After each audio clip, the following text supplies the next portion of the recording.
Welcome to Gospel Tangents, the best source for Mormon history, science, and theology. I'm Rick Bennett. Following the schism, what did William Bickerton do to reunite his church? Dr. Daniel Stone answers that question, and I'm really impressed with what William Bickerton did. Check out our conversation. Hey, I also want to remind you, if you'd like to get some inside scoops, please sign up for our newsletter at gospeltangents.com/newsletter. You can get some inside scoops and find out about some future interviews and things like that. Now back to our conversation. I guess what's interesting to me is that the two groups did get back together again. Yeah, they eventually do get back together. So tell us that story. So what ends up happening, for 22 years, all the church is split into a really interesting part of the chapter. There's this good chunk, to make the soap opera even more dramatic. The people of the Latter-day Saint movement, the LDS Church, it goes all the way up to John Taylor. John Taylor hears about the Bickertonites and hears about how they're split, and basically sends missionaries. And down the line, they send missionaries to St. John and to Pennsylvania to convert the Bickertonites. And they're very successful at doing that. I want to mind you. They convert a lot of Bickertonites because they're like, okay, even though they're polygamists, because John Taylor was definitely a polygamist. Yep, you have several of the missionaries going both to Pennsylvania and going to Kansas, convincing Bickertonites who were strongly opposed to polygamy that polygamy was a true revelation. It goes to show you how you could have really staunch people. It goes to show you how bad the split really hurt the Bickertonite movement. They literally saw it in shambles. This Zionic community, or this Zionic religious society that they were supposed to be a part of, was not what they had signed up for because it was in shambles. And they were like, you know what? One of the converts literally says, this is just a sideshow. I'm going to the true church. Or I'm paraphrasing, but they did say this is just a sideshow. I'm going to the true church. And they go to the Mormons. Several Bickertonites from the Kansas area actually moved to Salt Lake City. Wow. So it really split. Not only did the church split up, but a lot of people left the Bickertonite movement. According to one newspaper account, it was within the 70 or 80 members just from Pennsylvania left. The Bickertonite movement got pretty big for a small little church, and I don't know if those numbers are conflated because I don't know exact numbers. The documentation is really sparse on that. But it's very possible that there was a lot of converts to even if that detractor, because the person who wrote that article was a detractor of Bickerton, and it was a past convert of Bickerton who eventually joins the LDS Church who's writing this article, so he could be potentially conflating the numbers. But you know what? Those numbers if he's really saying that's just in Pennsylvania. We're not even talking about people who converted from Kansas. He's just saying there was about 70 to 80 people who left Pennsylvania to go to the Brighamite Church. So if he's actually quoting such a high number, it's very possible that the number was at least pretty high. So that's what's happening during that 22-year feud. And there's several attempts by Bickerton to reunite the church under his authority. And William Cadman, every single time, says no. William Cadman was almost 20 years younger than Bickerton. Bickerton was getting much older. And the main movement to reunite the Bickertonite church doesn't actually come from the leadership, from Bickerton or Cadman. It actually comes from the members. The members are from both sides. You start to see members from the West joining Cadman. You start to see members that were Cadmanites in the West joining Bickerton. And they're all kind of saying, okay, let's just unite in general. This is silly. And I'm paraphrasing, but that's really the gist. They're saying, this is silly. We basically believe in the same exact things. We're the same church. Let's just come back together. And William Cadman, to his credit, even though he's constantly saying no, William Bickerton is in his late 80s. He knows that Bickerton knows that he's going to die soon. His brother had even died, that I believe was younger than him, if I remember correctly. So he sends a friendly face that was a member of Bickerton's schism, but then eventually joins Cadman. His name was Alexander Cherry, and William Cadman sends Alexander Cherry to St. John, Kansas, to talk with William Bickerton in his late 80s to say, okay, here are the terms. And it's a friendlier face than William Cadman, because William Cadman did meet with William Bickerton before that, and they couldn't come to terms. So Alexander Cherry presents William Bickerton with an offer. He says, basically, listen, if you don't be a prophet anymore, don't recognize yourself as a prophet, you're not the leader of the church anymore, but you can still hold a priesthood position as an elder. We'll bring all of your members in our church, and we can all just join as one. And, because both churches excommunicated each other. They basically said, we'll forget that even happened. And they basically said, if you forgive us, we'll forgive you. That was the terms. And William Bickerton, in his last stage, had two choices. He could either die right, being, not an adulterer, and holding on to his pride and the church is split in two, or he could help the movement, which was already happening, and bring the church together. And he chooses the latter. He says he steps down. He's no longer considered a prophet. He's considered an elder. And the church comes back together. It's that easy. Nobody's rebaptized. It just comes back, and they basically forget everything. And he literally thinks the past is forgotten. I'm forgiven. Because I've stepped down and done all this stuff, I'm no longer going to have that stigma as an adulterer. So he's invited to the 1903 conference in the Pennsylvania area, and he's invited from Kansas because now he's the presiding elder of the St. John branch. But he couldn't make it. He's in his late 80s. So he writes this autobiography of himself to kind of say, you know what, I'm going to leave like this last testament. I know I'm going to die pretty soon. So I want to leave this last testament to the church. And I asked that this would be read at the conference. And he even wants to make it a church tract. It's pretty objective. He says a couple things about certain people, but for the most part, he's very loving and very kind. But the problem with it, he writes this autobiography and sends it to the East, but it blows up in conference. They actually debate it. They actually debated it, broke for lunch, and then debated it some more. And the reason, because they were debating whether we accept it, because William Bickerton wrote his life story as if he had never been excommunicated from the church or had never been an adulterer. And even though those were the terms, that everything would be forgotten and forgiven, William Cadman and the people that sided with William Cadman did not want that. They said, no, William Bickerton apostatized, and then he came back into the church after he repented.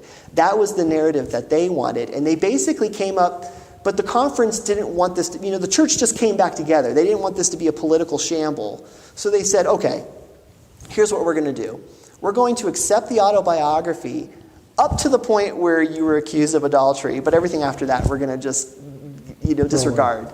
And we're going to quietly tuck away this autobiography and not pass it out to the church. They thought that was a good political solution. Well, William Bickerton hears news of this, and it breaks his heart. And he literally says in one of the newspaper articles on his 90th birthday, he says, to celebrate his 90th birthday, he says, I feel like Job, that the balance of my life, I will wait until my change comes. Basically meaning he knows that, like Job, he's suffered, he feels like, but at the same point, unlike Job, who didn't have to wait till he died to get everything returned to him, twice as much, he basically says, I'm only going to get vindication when I die. So it's so sad. It's such a sad story. So William Bickerton, with a little bit of bitterness, when he knows, because he's 90 years old, he knows he's not going to, this is the early 20th century. The fact that he even lived till he was 90, being this pioneer to the West was remarkable. Mm-hmm. So he basically asks his friend, who was an apostle in the church, Alan Wright, he says, when I die, and William Bickerton was living with Alan Wright at the time when he's convalescing. I believe, it doesn't say when, but William Bickerton has this moment where his house kind of catches fire and he gets really shocked. Well, he goes to Alan Wright's home and convalesces with him, and eventually he dies not too long after that. So it's potentially around this time he tells Alan Wright, and it actually says in the obituary that he asked Alan Wright to read Job chapter 19 at his funeral. That was a request by Bickerton to Alan Wright. I want you to use this as the funeral text for my sermon. Now, when I was doing research, I had no idea about this, mind you. I never knew that. And when I read Job 19, I was like, my mouth literally dropped and I went, holy cow, this is not a happy sermon. Who reads Job at a funeral? First of all, this is one of the saddest stories in the Bible. And this is how I start off the book.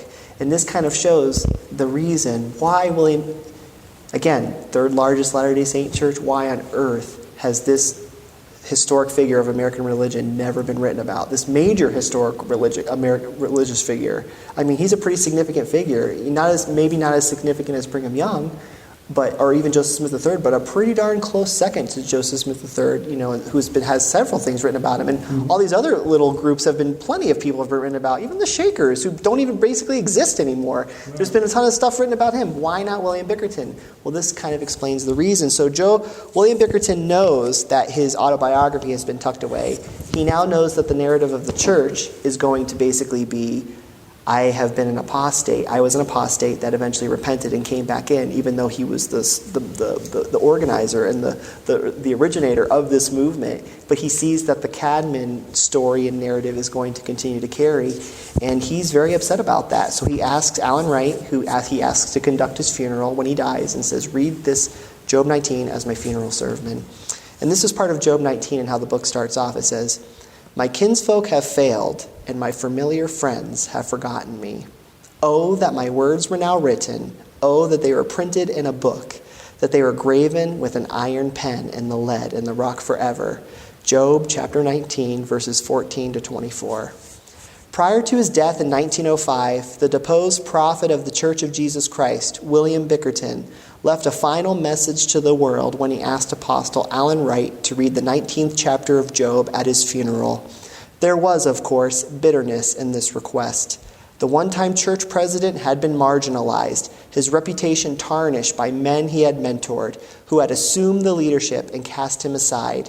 Bickerton had been one of the major claimants to Joseph Smith's position as president and prophet of the Latter-day Saint Church. He had led the Pennsylvania saints and those of surrounding areas by prophecy and revelation, and he had overseen a 100-fold increase in the membership from the time he assumed responsibility. And yet, there had been a power play, and he had lost. After investing everything, temporally and spiritually, in the church, he saw nearly everything taken away, leaving him with an affinity for Job and the Bible, and the belief that, like Job, eventually someone would set the record straight or at least attempt to tell the whole story. Over a century has passed, and his achievements and trials are still rarely spoken of among the some 23,000 adherents to the church that popularly bears his name. So when I was doing the research of William Bickerton, what got me into it was that I grew up in the church, was really interested in American religious history and American history in general. Found out about my church because growing up I didn't know my church was an American church. You don't really don't know about Joseph Smith, and when you start reading about Joseph Smith and this huge American religious movement of the Mormon movement, I'm like, well, wait a minute, my church belongs to that. Who's the originator? And the church history books barely talk about Bickerton, and I couldn't figure out why. Well, then I started doing all this research, and then I realized he asked for Job 19 to be read at his funeral, and I'm like, holy cow, at his death, he says Job 19, which is such a sad story. That's not even part of it. You got to go read the chapter and go to the end of the book to see the whole thing. He's literally saying, my children have forgotten me. Everyone's forgotten me. I'm like Job. I've suffered terribly, and I want my story told because I know it's not going to be told. This is Job speaking, and he's literally adopting Job's words for his own life. And you see there's direct parallels. When I read that and I realized, holy cow, before he died, he asked through the message of Job that his story would be told because he knew his story would be tucked away. That's exactly what happened.